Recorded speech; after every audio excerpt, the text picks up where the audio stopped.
Hi guys, welcome to today's photo editing tutorial, and in this one we're going to be looking at quite high-end architectural photography and how we can get the best out of our interior photos. In some recent videos I've shared with you how I get my photos looking pretty good, like 80-90% of the way there, so that I can get those back to the clients as quickly as possible so that they can choose which photos they want to license and ultimately pay me for. When my client comes back to me with hopefully a nice big long list of all the photos from the photo shoot that they say, yes, we want to pay for and license these photos, that's when I go the extra mile, take the work into Photoshop and composite the best bits from bracketed series and bring out the very best in those photos. So if you want to see how I bring out the very best in my architectural photography, follow along with me inside Photoshop. Now, do probably assume that you've got at least a mediocre understanding of Photoshop already. This won't be one for the absolute beginners. But if you're game for learning the techniques that I'm using, some of them a little bit more high-end, a little bit like luminosity masking, this video is for you. And if you follow along, hopefully I've explained it well enough that you'll be able to learn these techniques and start implementing them as well. Let's take a look. So this photo here is what the architect has decided they want to add to their portfolio to represent this property. So let me just explain quickly how I took this and what was going through my head.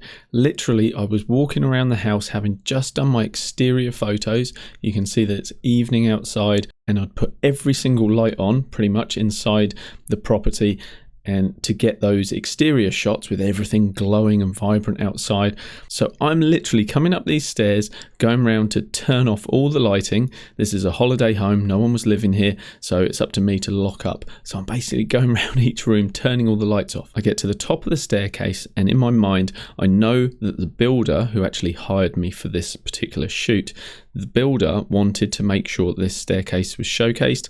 I got some shots earlier on from down here looking up.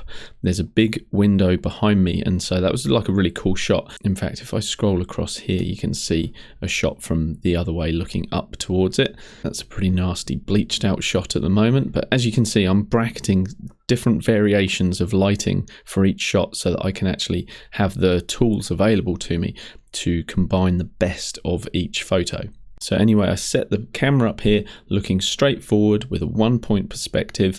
Sure, these particular wooden beams here making up the staircase, they're a little bit too close to the camera for my personal liking. However, this was as far back as I could actually get with the camera. I'm wedged right up against that window I just showed you before. But for me, I actually really find the evening lighting really inviting. So when there's no exterior light actually coming into the property and the only lighting that you have lighting up the premises is that of what the designer and the architect have actually put into the property, you start to get some really unique looks that you wouldn't otherwise get, such as like these shadows on the floor here, the lights over here which are totally blooming out too much over here, but because of the fact I bracketed, I've covered myself for that.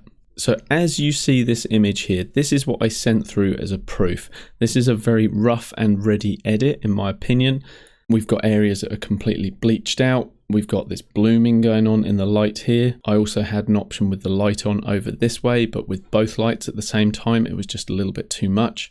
And so if you are photographing with the internal lighting, what I recommend doing is you do a set with, say, one set of lights on, which is these, and you bracket for that. So you have a dark exposure, you have a bright exposure. You then switch to different lighting. So in this case, we've now got this corner light here and going down the hallway as well. And you get a range of exposures with those lights on as well. And then you're able to take the best of both worlds and combine them in Photoshop. And that's what we're going to do. Now, in previous videos, I've shown how that I get these photos ready for proofing, and the settings that I'm using inside of Lightroom, they're pretty heavy-handed. But if I reset this to its absolute original format, then my client can't really get a feel for exactly what this looks like. So this version that I'm sending through as a proof, and I've done other videos on how I get the photos to this state within under a minute really. So I won't go into that in this particular video, but let's look at what I do to make sure that I've got the layers I need to take into Photoshop to create my finished piece. So the first thing that I want is a good base exposure. And I know that when I had the lights on over in this top right, the rest of the room was illuminated quite nicely. particularly on this right hand side, this is really nice. For sure, we're blown out in the lights, we're blown out in the background here, but I'm not concerned about that whatsoever because I'm going to be using luminosity masking to bring back in those details using this image here. I have other versions within this bracketed set, so a much darker one, I have brighter one, but really I only really need two. I need a good base level and I need one that's going to recover the highlights. And rather than concern myself on site with making sure I get those two perfectly exposed in camera, I'm against the clock here, the sun's gone down, we're losing ambience outside all the time, so I'm just working really quickly. So it's much easier for me to just set the camera off on a timer on a series of 5 bracketed exposures. And then in post-production I can do what I've done here, which is just use the P key to say pick this one here, and come over and say I want this as my base one, pick that, and then I'll look for 2 images which might complement this that are going to use the illumination of these strip lights here. And so again, I'm going to look for a good base exposure, which could be this one here, but you can see that these lights are blooming out over here, but I'm not too worried about that. I'm looking at the overall scene here, which looks pretty nice. So I'll pick that, and then I'm going to look for the next one along in the scene. And I'm just going to press the I key on my keyboard, and you see all of a sudden we can see what I shot this at. So I'm at f8 ISO 200. So it's not as clean a file as I would normally be working at. I would normally shoot at ISO 100, ISO 64. So why 200 in this instance? Well, we're at 0.8 seconds for this particular shot, but if you look at some of the longer exposures, we're up to 3 seconds. And as I just said before, time was not on my side. So if I was still shooting at ISO 100 and f11 that I will often shoot at, f11 means that we would have to be shooting for double the length of time to let in that same amount of light.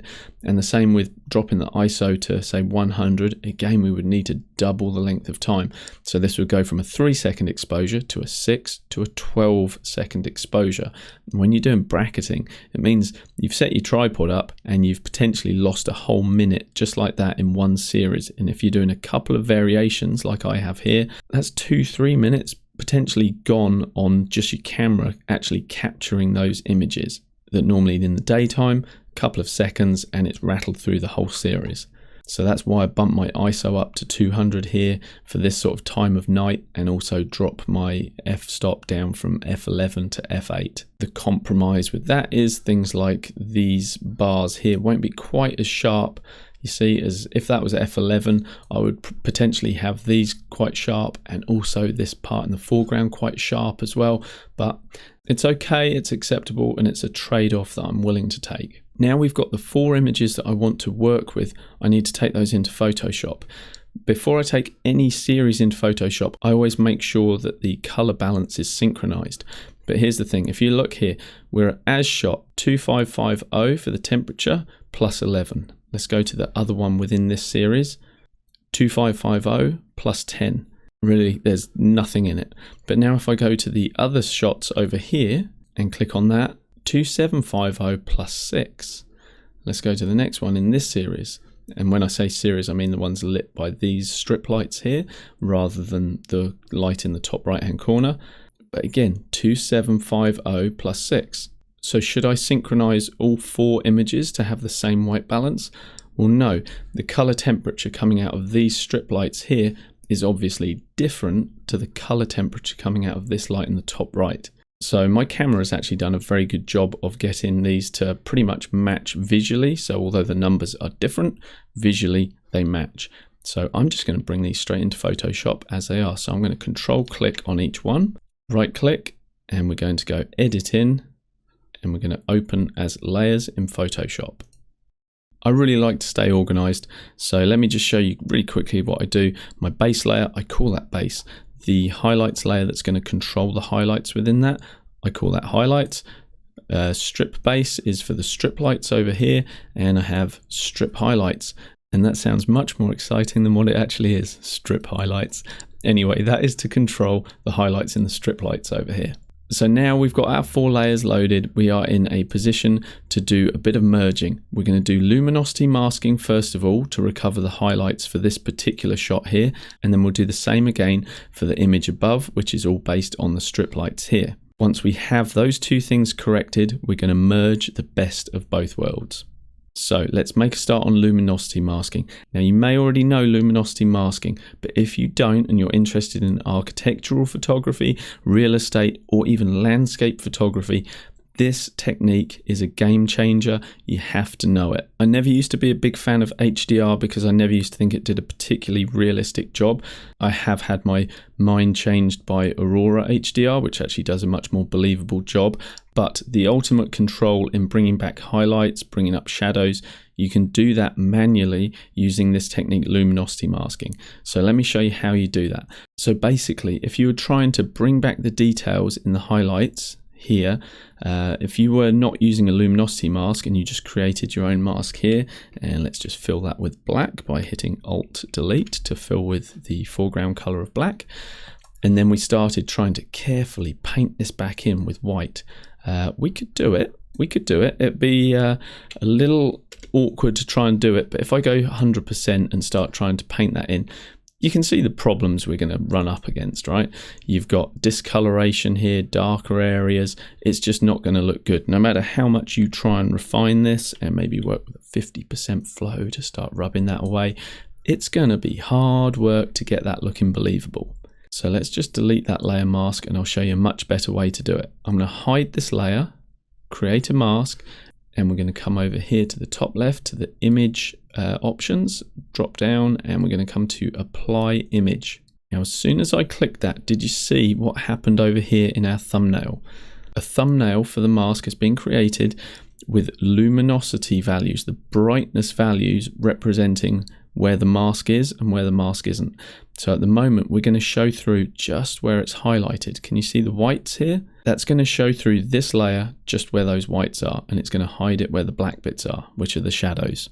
So if I click OK and just reveal this layer, all of a sudden you can see that we've got a more subtle blend, and by no means is this perfect yet, but I'm just showing you the idea. So this is without it, this is with it, and it's just bringing back highlight information basically. If we want to be more refined, what we can do is actually apply that again. So we can come to image, apply image, and usually the source that it's using the luminosity values for is a merged version of everything it sees, but we want it to actually use that base layer. And now if you look here, we've got a more contrasty version of that. So if we click OK and I hide and I show, we can see that we're bringing back details in those highlight areas. But everything's just looking a little flat and washed out. So the next step is we create a group. So we can now put this layer inside this group and create a secondary mask.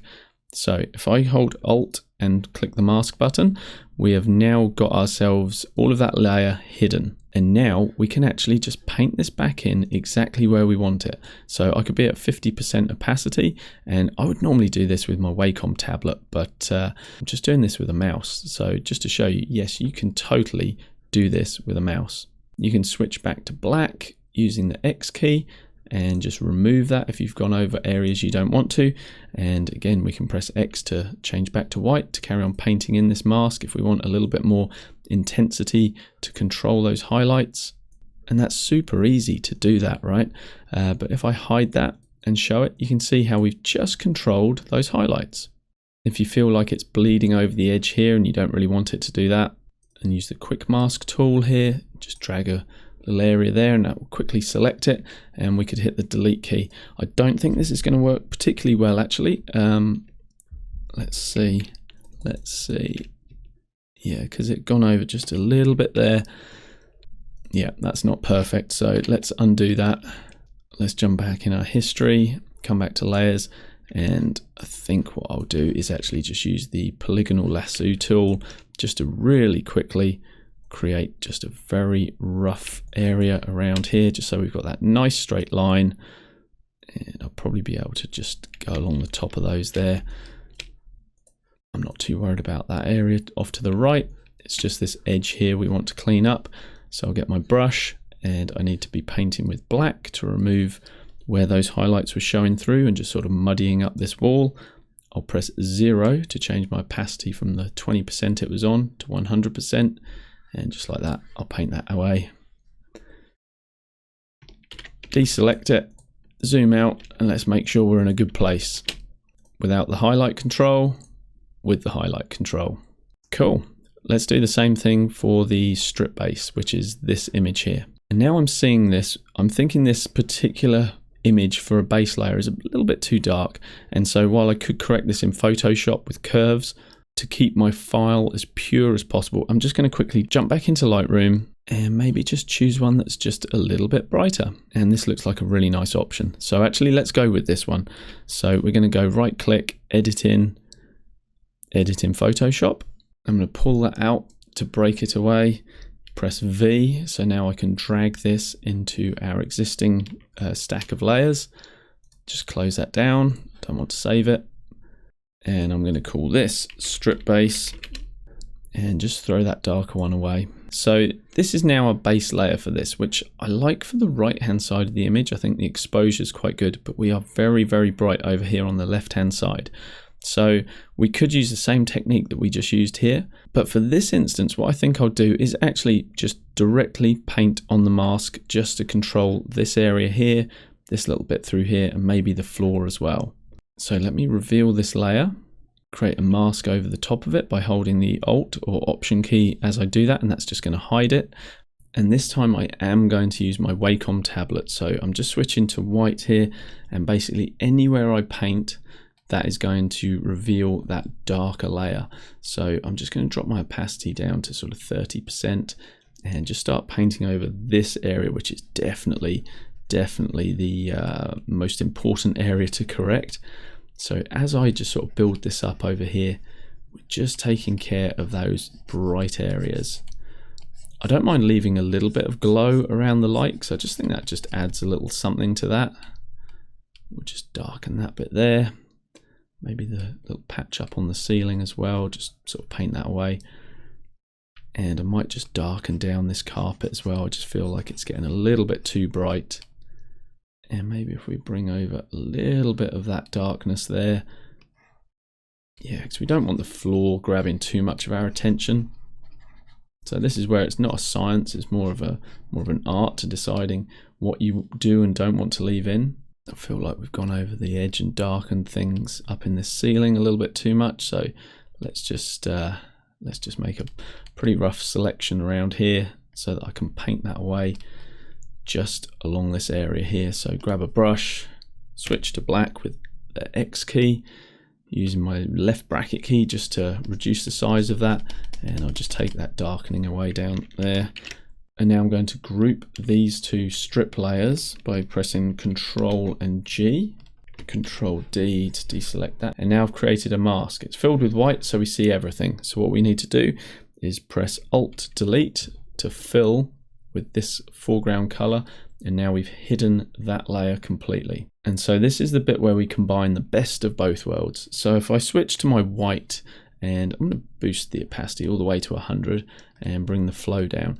Now, you can build up your effect just by painting with, say, 25% opacity, and then you could do a series of strokes over an area to build that up, or you can use your opacity at full 100% and just bring the flow down, and then by going over it back and forth without having to take your mouse or your pen off of the tablet, that's another way of doing it. There's no right or wrong, really. It's more about, what do you prefer? What do you like to do? What's the way that you like to work? There's no right or wrong. So I've just painted that little bit of strip in there, and I'll do the same here as well. See, I'm just going over this, and all of a sudden we've got our little strip lights in. Nice. I feel like we had a nice bit of interest on the carpet where these strip lights were causing the shadows over here. So we can just lightly paint that back in just a little bit too. I think that gives us a better sense of what that environment looks like with that lighting coming through there. And I'm now going to paint just in here as well. So we're basically taking a bit of half and half of the carpet there. So if I hide and show that layer, we're just adding that strip light detail in. If you want, you can kind of get pretty heavy-handed and just kind of scribble over the areas and just kind of get a feel for the area and what do you prefer, what don't you like. And I actually quite like what it was doing underneath this area here. Things were just a little bit more illuminated, and even on the carpet itself as well. I'm just going to go a little more heavy-handed with that. Yeah, I like that. We've got a similar brightness on the left-hand side of the carpet as we do on the right now. Okay, so let's have a look where we've come from at our base layer, which was this. So we've got overexposed areas. We don't have the strip lights on. Now I can hold the Alt key and just click on the bottom eyeball, and that will go, okay, this is where we've got to, from here to here, from here to here, and I just keep my eye on that. And just by toggling that on and off, you're able to kind of get a sense of where you've come from and where you've gone to, and you can then look around different areas on your picture while you're doing this and look for any areas of error, any areas that need correcting. So if I turn this on, you'll see that this area on the roof here, if I show you where I've corrected that highlight or brought back a bit of detail, it's actually pretty discolored. It's not the same as what we've got in the rest of the roof, so we can fix that up. And this is what I start to do now, is look around the image and think, okay, what needs fixing up? As I said at the beginning of the video, this was a bit of a run and gun kind of photo, so I didn't take the care and finesse that I might normally take with certain elements of the shot.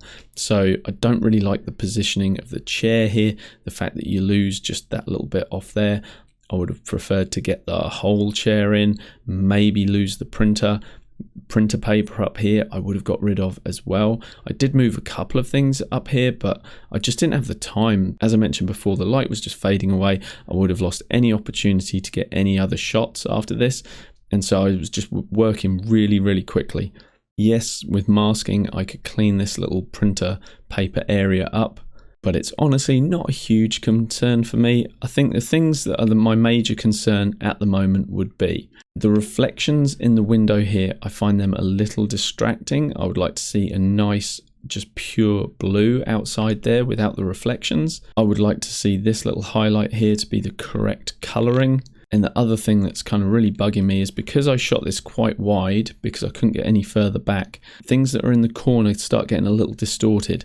Now, when that's not an actual object but just geometry like wood disappearing off out of frame, it's not too big a deal. But when you have things like these globes of light, you can see that they are distorted, so we need to correct for that. So let's make a start with our correction. What I like to do is make a stamped visible layer. So you can see here all of a sudden we've got a stamped visible layer, which is all of these layers combined. And I can now work on that. And if you're wondering how I did that, I used the monster shortcut key, which is a great one to know. Control, Shift, Alt, and E. Control, Shift, Alt, and E, or Control, Shift, Option E creates us our stamped visible layer. I double click the name and I normally call that Retouch. And now what I'm going to do is actually just select these lights. That's not the greatest of masking there around that bit of wood, but I'm going to copy and paste. So now just on this one layer, I just have these lights here, okay? And I'm going to correct the geometry of those with Control T, and I'm going to distort those. Ironic that I'm going to correct them with distortion. So all I need to do is pull the top left corner up, and that is going to give us nice spheres, nice round lights again. I click Enter, and they're looking pretty good. And now all I need to do is just blend them in. So if I create a quick mask to hide them again, I get a paintbrush and I'm just going to softly paint those in. I'm going to press 0 on my keyboard to get my opacity to that. I'm going to also just crank my flow up to 100. And look, I can paint around these and woohoo, we've got round globes. So if you look at our before and our after, that's a nice correction there. And that just helps to mask the fact that because this was shot at 16mm, we have a lot of distortion going on. But because we've corrected that at the edge of the frame, we've minimized the perception of distortion. All right, let's fix the window. I'm going to zoom in over here. And you can also see that we've got a bit of dirt on the window here as well. So let's see what we can do about that. I could just use a polygonal lasso to kind of start masking this out. But what I think I'm going to do in this case is actually come to select and go to color range, because it's all kind of bluey tones. And straight away I can just click once, choose our eyedropper with a plus, and just start dragging it over this area, going all the way down into the light areas, all the way over here, just being careful not to go over the darker frame here. And when I feel like I've got it all, I can just press OK. I think I just said press. I can press OK. And now what I'll do with my eyedropper is just click on the darker color. What I could do is just create a gradient by going from dark to light, but I'm in the mood for painting things, so I am just going to literally start painting over the top here. In fact, let's make a new layer 2. I'm not too worried about this one, and I'm just going to start painting. And you can see that we've got a nasty transition because I'm not being very careful. So the best thing to do is reduce your opacity and have a much bigger brush. And that way you can sample down from the lighter color and bring that up towards the top, sample from the top color, and just with the left and right, just bring that over.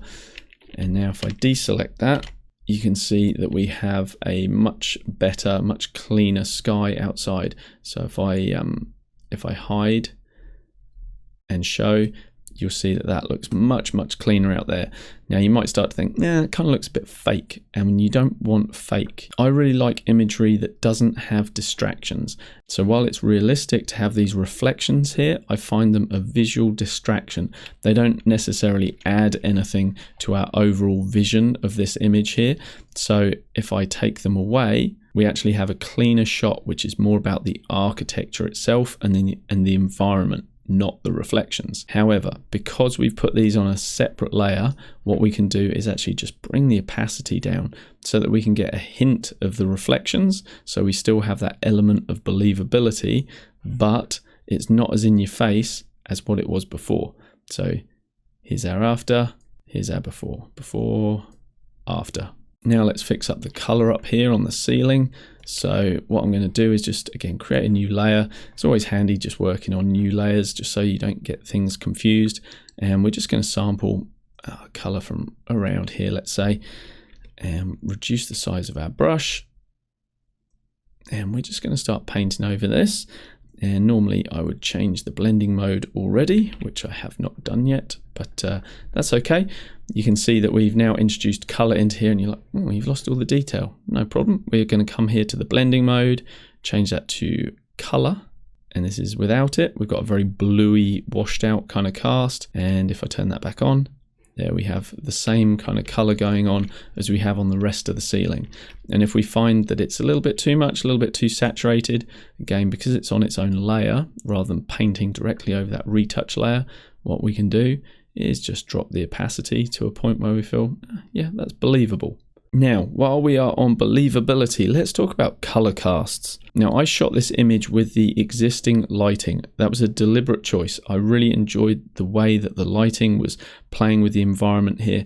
And oftentimes for designers and architects, the way that the light interacts with the environment itself is a big deal. And so unlike real estate that you're going to shoot oftentimes during the daytime, and it's showcasing the light coming through and into the home, a shot like this is potentially quite important for the architect. And now there's also the lighting company as well, who may be interested in purchasing and licensing these images from you. So it pays to get these. Now, I could have used what's become known as the flambient technique, where you're firing flash into this scene so that you're getting, using the white light of the flash, you're getting the true representation of colors on everything within your scene. But in this case, number one, I was pushed for time and I just wanted to get the shots. But number two, I actually didn't want flash in this scene. I wanted a representation of what it looked like with the actual lights on and nothing more. Now, when you fire flash into the room and then you're using that combined with what's going on with the ambient lighting, the flash layer, the flash frame that you've taken is often used to render more authentic color. But there is actually a problem with that, and that's to do with radiosity and ray tracing. And this is a bit of a throwback for me for when I was at university and I studied 3D computer graphics. We actually created 3D rendering engines which basically bounced light around the scene to create accurate renderings of a scene, the kind of stuff that you now see today in movies. Let me grab a big bright color here so I can demonstrate something for you, right? So let's say this strip light here sends out light, and the light travels in all sorts of directions, but the photons come over here. The light hits this plane here.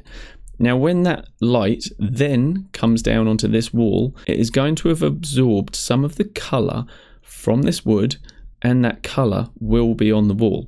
So if you're using flash to neutralize this wall and make it completely white, completely neutral grey, it is not going to look believable. And while you may not want over-the-top gnarly colour casts from things, you also don't want to completely neutralise the colour casts that are naturally occurring in the environment. So here's an example using our good old friend Shrek as to why colour casts are actually important in terms of adding believability. You see on the right hand side how the yellow wall has actually been reintroducing yellow colouring to the side of Shrek. Well, that's what happens in our environments all the time. And if we try and take away that bounced light, that bounced colour, it also takes away the believability. So while you may want to control the amount of that colour cast, in my opinion, you also don't want to remove it completely. Thanks for your help, Shrek. So let me hide that, and I'll show you how you could neutralize these walls, and I'll also give you a demonstration of what that kind of effectively looks like. So we're going to grab our quick mask tool here and make sure we're on a layer that it knows what to work with, and I'm just going to really quickly select these white areas, okay? And we'll get the skirting board as well. Okay, so we've got this white wall selected here. Let's come up to the top here and let's add a hue and saturation control. And basically, if we grab our little hand slider and we say, if we take it to the right, we'll see what color is in there. So you can see we've got all this orange and yellow in there, and that's coming from the wood, and it is supposed to be there. If I take that same color and I take it all the way out and I say, you should be white. And we look at that now, which if I were to fire a flash into the room, it's the flash that's going to be lighting these walls with white light, and you're not going to get too much of a bounce off of here. And you can argue, yes, that's a much cleaner look to the walls, but it's also not believable. So I don't really like doing that. I don't want to get rid of that cast completely. So what I like to do is kind of create a happy medium, a bit of a Goldilocks effect, where is just right. So I might just drop the saturation slightly so that color cast that's in there is not as intense, but it's still present. Here we've got some reds. If I click there, and I can also drop those down slightly. Now, when I did my quick mask, I didn't really check how accurate it was, so we may have got a little bit of desaturation going on just over the edges of the mask, but I think we're okay. I could also add to the mask this bit of white panel over here that I didn't originally put in, so let's just see if we can select that. Our mask is selected, so let's just hit Alt-Delete to fill with white, and there we go. Before and after, and if you want to make sure that's not going over that bit of wood there, we could just accurately click around that, click, click, clickety click. And you can also see when I've zoomed in, I didn't put any sharpening on this photo in Lightroom because that's all coming up. Let's hit Control Delete to take that away from the mask, and now we're just whitening that wall. I can see that there's some discoloration here from that light bleed. So again, what we could do is use our color layer here where we colored the ceiling, and I could come into this area up here and just choose this color here just by alt clicking on that area. And now I'm just going to paint that color over where it's pretty blue, and I just click once there, hold shift and click again, and that creates a nice straight line. And now if we turn that off and turn it on, it's subtle, but we've now got brown where before we had blue. Okay, let's look at where we've come from. So alt click on that eyeball. Now, one of the things that you'll notice if you do the before and after, because we're controlling the highlights, we're bringing down those highlights to reintroduce detail, and you quickly flick between the before and after. The before may actually have more visual impact because it's got more contrast. You have a brighter bright point. The client would actually hate that, but you can see that there's benefit in adding a bit of contrast. So now I'm going to show you something that I do to all my images that really pushes them to the next level, and it only takes about 30 seconds to do it, but it will take longer to demonstrate this. But I recommend if you're into architectural photography or real estate, this is an absolute power play for getting your images to that next level. So what we're going to do is create another merged layer with Control, Alt, Shift and E, and I am going to call this Luminar, and I'm going to come up to Filter, and I'm going to invoke Skylum software Luminar AI, and that's going to load this layer into Luminar AI for us. And now this is loaded into Luminar AI. And welcome to the wonderful world of Luminar AI. And I recommend this software for beginner photographers particularly, but it has an invaluable place for professional photographers as well. Not necessarily as a main editing software, but I love to use it as a plugin, because what it enables me to do is jump straight to the templates, come to my templates that I've created, and I have a few that I've created for architectural photography, and I'm going to click that and it's applying for me something that's going to increase the contrast, increase the detail, it's going to sharpen. It's also adding a nice soft ambient glow around some of the lights as well. It's doing so much. If we look at our before and our after by clicking the light tool there, like it's pretty subtle, but it's just an elevation of that image. So it's intelligently adding clarity. We're using the AI tools within Luminar to actually enhance the photo. So once you've created this template, it's such a time saver, because whatever photo you throw at it, you're not going to need to make individual adjustments because the AI takes care of all of that. So if I come to our before and after slider in Luminar, and I really like this tool as well, we've got a nice bit of saturation, the colors are looking so much better, and we've got nice contrast and nice detail going on as well. So I'm happy with that. I'll click apply. And one of the things that people say is the biggest downside of Luminar AI is it takes a while to export your photos. But I think what you need to remember is that I've probably got about 10, 15 different tools working on this photo. And the AI, the artificial intelligence, is having to do all of those calculations behind the scene. But that's just the thing. The AI is doing it, not me, not you. So chill out, go and take a toilet break, go and make some coffee, go and say hi to your family, your significant other, do whatever. But before you know it, it is back in Photoshop and you've got a really nicely edited layer. So this is our before and this is after Luminar. And if I go right back to the beginning and do our before and our after, now we've got the contrast that we had in our original image. But because of those steps that we made with the luminosity masking controlling the highlights, a couple of adjustments that we made just to control the reflections, bring down some of that detail up there, a little bit of recoloring work, not too much. We've gone from this, which was acceptable for a proof image, but the architect isn't going to be putting that on their website or putting it into a magazine, but that they may well be. So in quick review, let me jump through these layers. This is our base layer. We've then controlled the highlights there using luminosity masking. We created the luminosity mask by coming up to image and apply image. And then from there, we put that into its own group that we were able just to paint back that effect just where we wanted it. We then did a similar thing with the strip lights, but we didn't use luminosity masking this time. We literally just painted over the top of the strip base. We just painted back some of that lighting control. We then hid the whole thing and I just painted back that particular layer just where I wanted it. The next few layers were all about just creating some retouching. So we worked on the sky, we worked on a bit of recoloring with this layer, and then we corrected this warping in the top left-hand corner here. So we literally just cut out the lights and used the distort tool and then just feathered back in that layer so that we have the lights corrected. We desaturated the walls slightly, not too much, just slightly. And then the creme de la creme, we used Luminar AI, which is a $100 bit of software, which has just helped me earn $100 for this particular photo. I charge $85 plus GST per photo for a photo license to a client. So basically, that's just paid for the license for Luminar, just like that. And I use that on every single photo to give it an enhancement and just give it a little bit of pop. And if you think that like going from that to that, if you feel like it's too much, you've got the option to mask it out if you want to. You've got the option to drop the opacity of it so you're having a percentage of that effect. And if you don't have Luminar AI and you want to get a copy, I do have a discount code which is @Sky10 that you are more than welcome to. You get to save some money at the checkout, and they also give me a small commission off that as well, which really helps me just to keep producing free content and sharing this free information with you guys.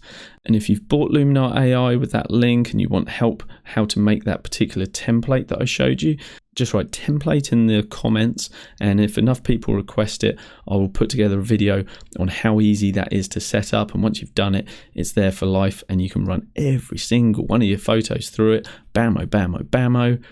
Big time saver. Photos look great. Now, one little tip for you when you finish doing your editing, what I'd recommend is right clicking just outside here and you can switch your custom color to a white, for example, and it's always nice just to see your work just up on a white background, just so that you can get a feel for what would this look like on white on the web, what would it look like in print on a white paged magazine. It's always a good thing. Medium grey I think is the default, or dark grey is the default for Photoshop.